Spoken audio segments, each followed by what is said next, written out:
an all-new season of the True Crime Never Sleeps podcast. This season, we dive into the most horrific unsolved murders in history. From the Black Dahlia murder to the unsolved murder of the Lady of the Dunes. Join us every Tuesday on YouTube or your favorite podcast platform. As always, we thank you for listening. In 2005, just 3 years after New York Magazine named Jeffrey Epstein an international money man of mystery, allegations that the financier had engaged in sex acts with minors began to surface. Investigators quickly realized that this was not an ordinary crime. Today, we will look at how Epstein continuously evaded accountability for his crimes for over a decade, until the moment he was truly shit out of luck. Jeffrey Epstein was born on January 20th, 1953, in Brooklyn, New York. Notably good with numbers, Epstein joined the math team at Lafayette High School, briefly studying math and physics at both Cooper Union and NYU, but never received a degree. Instead, by the mid-70s, he began teaching calculus and physics at the Dalton School, an expensive private school in New York City. According to The Guardian, Epstein was known for wearing a fur coat, gold chains, and an open shirt that exposed his chest. And at least once, he showed up at a high school party where his students were drinking. He paid persistent attention to girls in the hallways and in his classroom, which was so disconcerting. Some students later recalled it left an impression that lingered for decades. Though he was never really formally accused of sexual misconduct, one student felt so uncomfortable with him, they reported his behavior to a school official. Ultimately, he was let go from the staff due to poor performance. Working at the prestigious school had its benefits. According to Vanity Fair, through his students, he also became connected to powerful students. One, who was Ace Greenberg, a legendary trader and a senior partner of Bear Stearns, a company that targeted men exactly like Epstein. They didn't need to have the pedigree. They just needed to be PSD, poor, smart, and deeply desirous to get rich quick. In 1976, Epstein was hired as a junior assistant. By 1980, just 4 years after he had gotten into the business, he was made a senior partner. Epstein quickly acquired a bevy of personal clients as well. And by 1981, he left Bear Stearns to open his own wealth management firm called J. Epstein & Company. His business operated slightly differently than the rest of the industry. He refused to take any client who didn't have at least $1 billion in assets and acted as their financial architect who controlled all investments, tax strategies, and philanthropic endeavors. Epstein charged a flat fee, never taking commissions or percentages, but demanded power of attorney to control his client's entire fortune.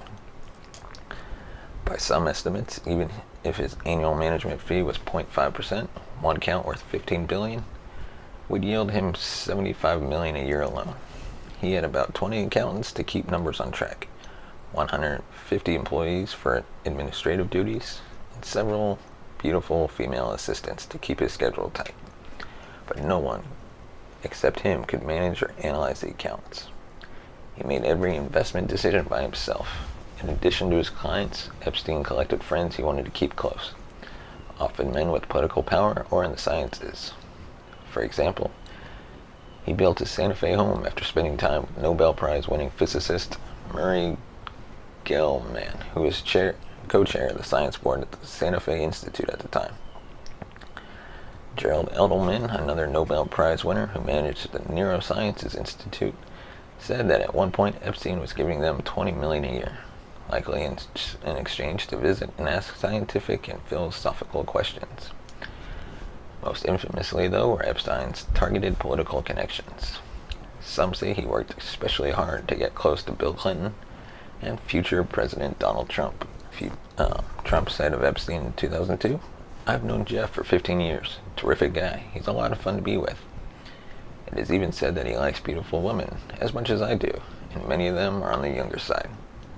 No doubt about it, Jeffrey enjoys his social life. But for several decades, Epstein had been romantically linked to Ghislaine Maxwell, the daughter of British media mogul Robert Maxwell, who had her own townhouse a few blocks away from his in New York. The heiress was known as a socialite, party girl with friends in all stratospheres as high as British royalty. Many postulated that despite their connection, their relationship was largely platonic, mainly due to Epstein's dedication to his bachelor lifestyle. Journalist David Patrick Columbia said of the pair, "It's a mysterious relationship that they have. In one way they are soulmates, yet they are hardly companions anymore. It's a nice conventional relationship where they serve each other's purposes." But Epstein wasn't just a playboy, and Maxwell a lovesick groupie. Anyone in Epstein's orbit may have been pulled into the enormous gravity of his alleged heinous crimes, which all began to unravel in March 2005, when a 14-year-old girl confessed to her parents that something terrible had happened to her. Those parents went to the police with their story. Their daughter had been molested by Jeffrey Epstein in his Palm Beach mansion. When she was brought in for questioning, she told authorities she had been brought there by two other girls, and when those girls were brought in, they pointed at two more girls who had done the same thing to them. Detectives soon identified dozens of victims, all female minors, who all told a similar story. They arrived in a taxi to Epstein's Palm Beach waterfront estate and were brought through a side door into a kitchen where they might be offered a snack before they were shepherded upstairs to the master bedroom, where Epstein lied in wait. One of his victims, Courtney Wild, who was only 14 years old when she was assaulted by Epstein, said of his strategy, "Jeffrey preyed on girls who were in a bad way, girls who were basically homeless. He went after girls who he thought no one would listen to. He was right.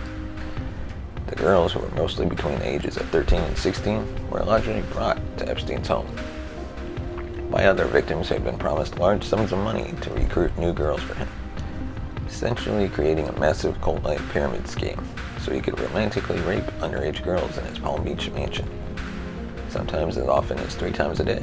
As lawsuits were filed by dozens of victims, Epstein invoked his Fifth Amendment right to remain silent rather than self-incriminate over 200 times during depositions. By the time Epstein's 53-page federal indictment was served,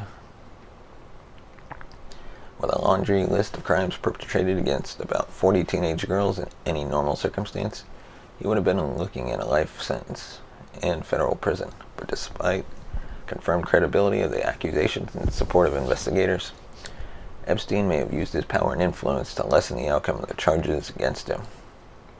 In 2007, over a breakfast meeting conducted at the Marriott in West Palm Beach, Epstein's legal team managed to negotiate an unusually generous plea deal with the U.S. Attorney, Alex Acosta, Miami's top prosecutor and the chief federal law enforcement official in the district.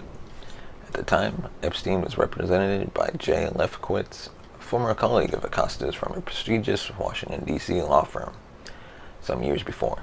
According to the unprecedented non-prosecution agreement, Epstein pled guilty to 2 counts of soliciting prostitution. Spencer Kervin, who represented the girl in question, said of the outcome, "She was taken advantage of twice, first by Epstein and then by the criminal justice system." Under Acosta's deal, Epstein was sentenced to serve just 13 months in a Florida county jail. Unlike any convicted sex offenders, Epstein was placed in a private wing at a Palm Beach County jail instead of a state prison. Rather than being confined to a cell, the sheriff's office gave him release privileges to work in his Lux office in West Palm Beach, giving him the ability to leave the jail 6 days a week for 12 hours a day. Epstein's limo would often pick him up from the prison as early as 7:15, and some days he was not dropped off until almost 11 p.m. At the time, the Sheriff's Department's official policy ruled explicitly that sex offenders did not qualify for work release. Acosta also allowed another unprecedented stipulation that was in direct violation of federal law, as ruled by a federal judge in 2019. The victims would not be informed of the deal. During the time, the case was sealed.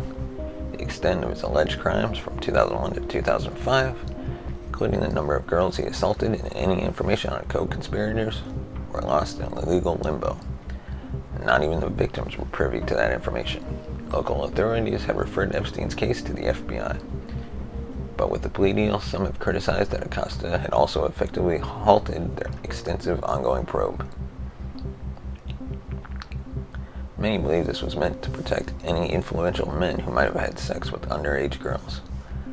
while with Epstein at one of his properties. In 2017, while Acosta was being nominated to be Secretary of Labor under the Trump administration, a position that directly impacted labor laws related to human trafficking. He was questioned about his choices in Epstein's case, to which he said, "At the end of the day, based on the evidence, professionals with the prosecutor's office decided that a plea that guarantees someone goes to jail, that guarantees he registered as a sex offender, generally, and guarantees other outcomes, is a good thing." In 2018, the secret that was absolutely not a secret, despite the best efforts of a few powerful men, was out again. Julie K. Brown wrote a scolding investigative expose in the Miami Herald that put forth allegations once again that Epstein had molested or sexually abused what they now believe to be about 80 girls between 2001 and 2006. The article put Epstein in the hot seat again, and this time he couldn't wiggle out of it. Certain his crimes could not be exclusive to his home in Palm Beach, investigators in New York City took up the case, and on July 6, 2019, Epstein was arrested. Just 2 days later, the Manhattan U.S. Attorney's Office issued federal charges against Epstein for the sexual trafficking of minors. The allegations would also extend to his friend Ghislaine Maxwell as one of Epstein's recruiters. Upon his indictment in early July, Epstein pleaded not guilty to all allegations that he had sexually exploited and abused dozens of minors in the early 2000s at his home in Manhattan. Thank you for listening to the True Crime Never Sleeps podcast. Follow us on Twitter at True Crime NS. Like us on Facebook at True Crime Never Sleeps. Send us a voice message at anchor.fm/True Crime Never Sleeps/message. Tune in next week for an all-new episode. Judged by his argument. Manhattan Federal Court Judge Richard Berman said of Epstein's case, "The government has established danger to others and to the community by clear and convincing evidence. I doubt that any bail package can overcome a danger to the community." After being denied bail, Epstein was returned to the Metropolitan Correctional Center in Lower Manhattan. At 6:30 a.m. on the morning of July 23, 2019, Epstein was found dead in his cell. The New York Medical Examiner officially ruled the death a suicide by hanging.